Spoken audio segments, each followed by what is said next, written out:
Welcome back.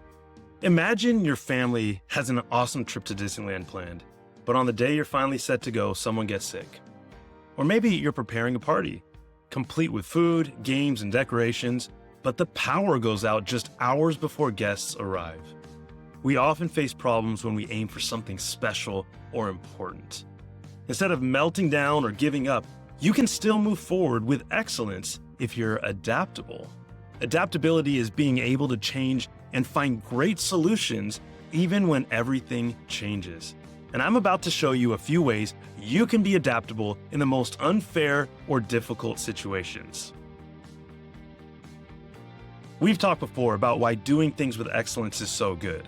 But when things don't go your way and your plans feel like they're crumbling, it can make you want to give up. Sometimes you don't get what you want or what you feel like you need. It doesn't seem fair. When plans crumble, it's easy to spiral into despair. We might feel angry or upset, but this is where adaptability comes into play. Let's consider the palm tree, which survives hurricanes by bending rather than breaking. Its roots anchor it firmly while allowing flexibility and strong winds. If the palm tree wasn't strongly rooted, it would just get blown away or knocked right down. If the palm tree was rooted but not flexible, it would snap in half or get uprooted because it's so stiff. So let's talk about what that looks like for you and I, who aren't palm trees. First, let's look at flexibility. One of the most excellent examples of flexibility in the animal kingdom is the octopus. Researchers have created all sorts of puzzles and mazes for octopuses to move through, and they have absolutely amazed the scientists with how they are able to reach their goal so well because of their flexibility. There's only one hard part in the octopus body, its beak, and as long as the opening is big enough for their beak, the octopus can squeeze its whole body through the opening. This special design makes it one of the most difficult animals for aquariums, as they have been able to escape their enclosures many times. How flexible are you when things get confusing and discouraging? There was a time when everyone must have thought Jesus was crazy. When huge crowds wanted to follow Jesus, he told them that they had to eat his body and drink his blood. This was such a disgusting thought that these people who saw Jesus do miracles turned away in confusion and disappointment. Whatever plans the disciples had were likely crumbling before them at this moment.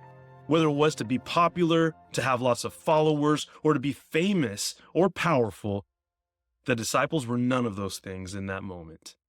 With their plans destroyed, they could have been discouraged and quit following Jesus. But when Jesus asked if they would also leave, Simon Peter answered him, "Lord, to whom shall we go? You have the words of eternal life." They remained flexible with their own plans and instead remained committed to God's ways. Now, if we look at the example of Joseph, we see a young man who had great dreams of what God would do with his life. But when he was thrown into a pit by his brothers and sold into slavery, let's just say his plans were changed. It wasn't fair, it wasn't right, and it wasn't what he expected.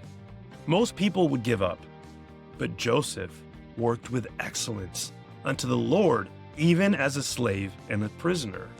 He really put into practice Colossians 3:23.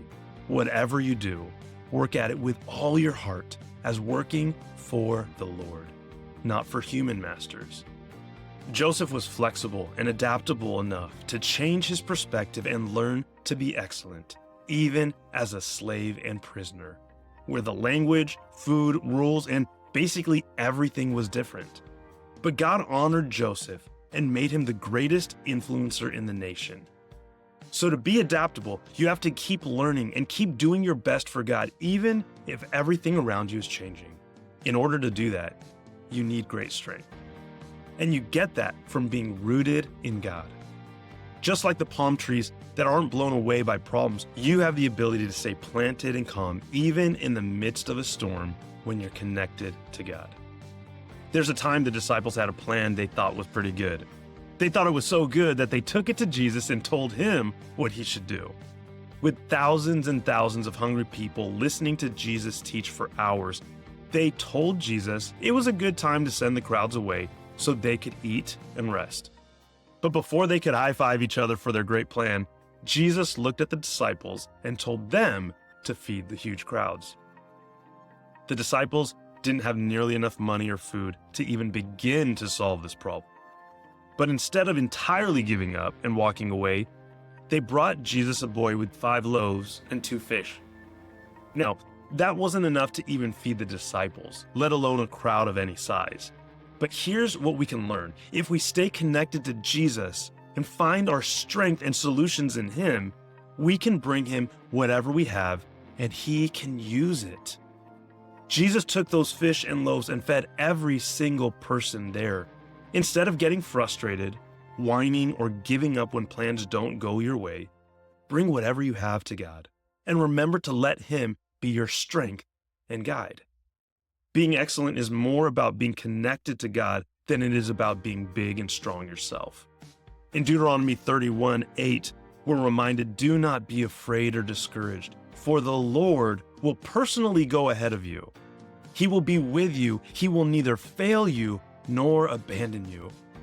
In rainforests, where floods can quickly come and wash away all sorts of plants and animals, it's the tiny ants that have one of the most excellent solutions.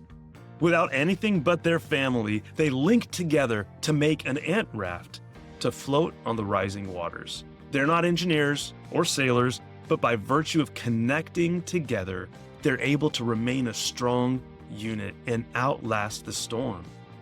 If you remain connected to God, rooted in Him, you can outlast any storm. You can be excellent, like Joseph, even when life isn't fair. To become more adaptable in any situation and still be excellent, you have to hold tightly to the most important goal while being willing to let go of your ideas and plans that don't work anymore. That's what adaptability is. And in the big picture, you have to be willing to give up your plans, but not give up your God. You must remain flexible with your own ways, but deeply rooted in God's ways. Until next time, keep fueling yourself with God's love and truth.